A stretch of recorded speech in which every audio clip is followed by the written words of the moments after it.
Udaipura rest house में नर्मदापुरम से सांसद दर्शन सिंह चौधरी से पत्रकार साथियों ने सीधी वार्ता की। पत्रकार वार्ता में सांसद दर्शन सिंह चौधरी ने कुछ बातों को समय के साथ निपटने की बात की और हमारे पत्रकार साथियों ने बहुत सारे बिंदुओं पर उनसे जो सवाल किए उन्होंने उन्हें सटीक जवाब देते हुए कहीं न कहीं किसान पुत्र होने का वादा किया और किसानों के साथ रहने का वादा किया। मां नर्मदा की सफाई एवं गौशालाओं के कार्य में जो विलंब हो रहे थे अब नहीं होंगे, ऐसा देखने और सुनने को मिला, जिसको देखते हैं अब दर्शन सिंह चौधरी साहब कितने खरे उतरते हैं। जरूरत है उस हिसाब से हर तक कोशिश करते हुए इसमें हमारे प्रशासन के नुमाइंदे सहित पूरी सरकार लगी हुई है। आपके माध्यम से भी यदि कोई दिक्कत समझ में आती है, व्यक्तिगत कुछ बातें आती हैं, तो उनको भी हम दूर करने का काम करेंगे।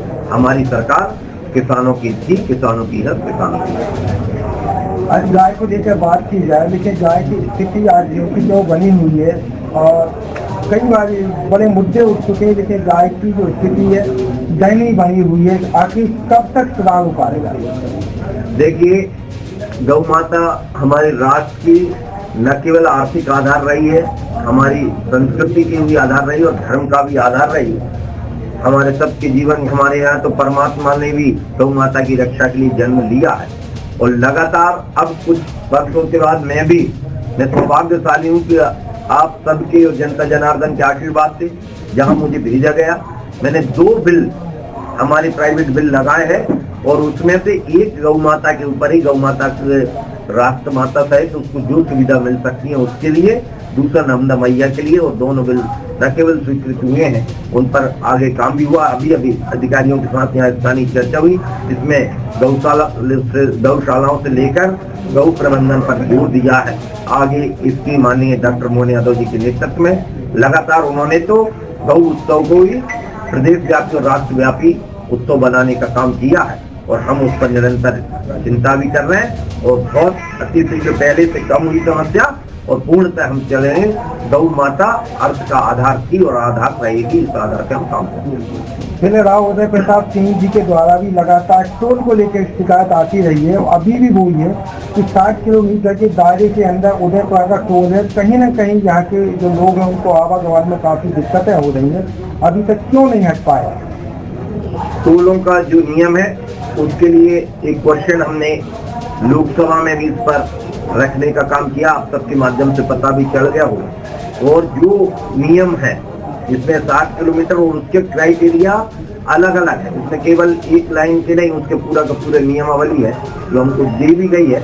लेकिन फिर भी हमने तो इस टोल को और ऐसे जितने भी प्रदेश व्यापी इस प्रकार के यदि टोल है तो उनको कम करने का और आगामी समय में जो माननीय गडकरी जी ने योजना बनाई है उस समय बाद देखेंगे टोल विहीन पूरे के पूरे फुल रोड होंगे। वहां से स्थान जहां से एंटर होगा वहीं से उसकी फीस कट के जितनी दूरी चलेगा आदमी उतनी ही दूरी का टोल लगेगा, उसके अलावा टोल नहीं लगेगा। इस प्रकार की योजना पर एक राष्ट्रव्यापी काम चल रहा है। पूर्व मुख्यमंत्री शिवराज सिंह चौहान द्वारा लगातार घोषणा की गई कि उदयपुरा में एसडीओपी कार्यालय और एसडीएम कार्यालय होगा, लेकिन आज तक ये दोनों चीजें नहीं हो पाए तो यहाँ के लोगों को काफी परेशानी का सामना करने के लिए या तो बरेली जाना पड़ता है या फिर जिले तक पहुँचना पड़ता है। ये मैं पूर्व की घोषणाओं को देख लूंगा और उस पर त्वरित कार्रवाई करवाने का काम करेंगे। ये प्रदेश का गौरव है कि यहाँ से हमारे कृषि मंत्री चौहान जी हैं और उन्होंने कहा कि हमने बासमती धान के लिए निर्यात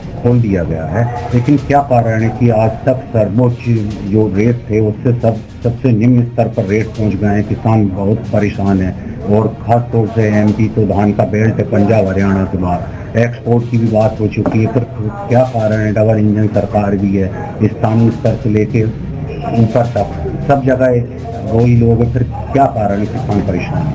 कोई भी उत्पाद मांग और आपूर्ति के सिद्धांत पर निर्भर रहता है, क्योंकि मैं अर्थशास्त्र का छात्र भी रहा हूँ, तो इस हिसाब से ही मैं धन्यवाद देता हूँ केंद्रीय कृषि मंत्री का और वो लगातार इस ओर प्रयासरत है। और मैं इस रूप में भी धन्यवाद की जीआई टैग की मान्यता के लिए लगातार लड़ा भी हूँ। यहाँ तो मिली है, बगल के जिलों में भी हम उसको मान्यता दिलाने के उसमें है।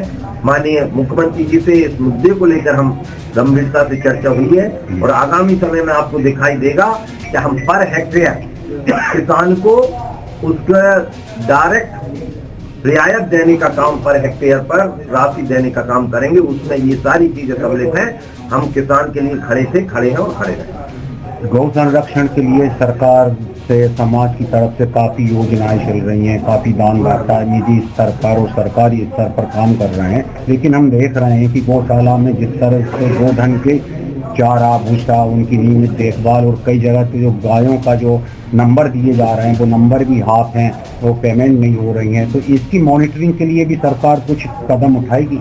बिल्कुल, पूरे प्रदेश में मॉनिटरिंग चल रही है और अभी मानिए यहाँ एसडीएम सहित हम विभिन्न अधिकारियों के साथ बैठे, उस पर हमने गौ माता के लिए भी विशेष समिति बनाकर काम करने को कहा है। अब भी निर्देश देकर ही आ रहा हूँ। और भी जहाँ जैसे आपके माध्यम से भी, चूंकि गौ माता समाज का आधार है, हम सब, ये केवल सरकार की नहीं, हम सब की माँ है और इस भाव के साथ हम सब मिलकर काम करेंगे और गौ माता का संरक्षण और संवर्धन करेंगे। अभी जो मावठा गिरा है, अतिवृष्टि होने की वजह से किसानों की काफी फसलें, 90% तक फसलें खराब हो चुकी हैं, खासतौर से जो नहर बेल्ट हैं, चने की, गेहूं की, तो इनके लिए कोई मुआवजा का प्रावधान या कुछ आर्थिक राशि सहायता या ब्याज दर में कटौती, कुछ इसके लिए भी आपके कोई आगामी उपाय? मैंने भी कुछ जगह प्रत्यक्ष निरीक्षण भी किया है, कार्यकर्ताओं ने भी बताया है और उसके लिए भी अभी तत्काल में ही मैंने अधिकारियों को निर्देश दिए, त्वरित में कल से उसके सर्वे पहले करवा रहे हैं। तो बाकी जो भी जिस क्राइटेरिया में आएगा, चाहे आरबीसी 6-4 पहले भी नियम बदल आ चुके, इसलिए मैं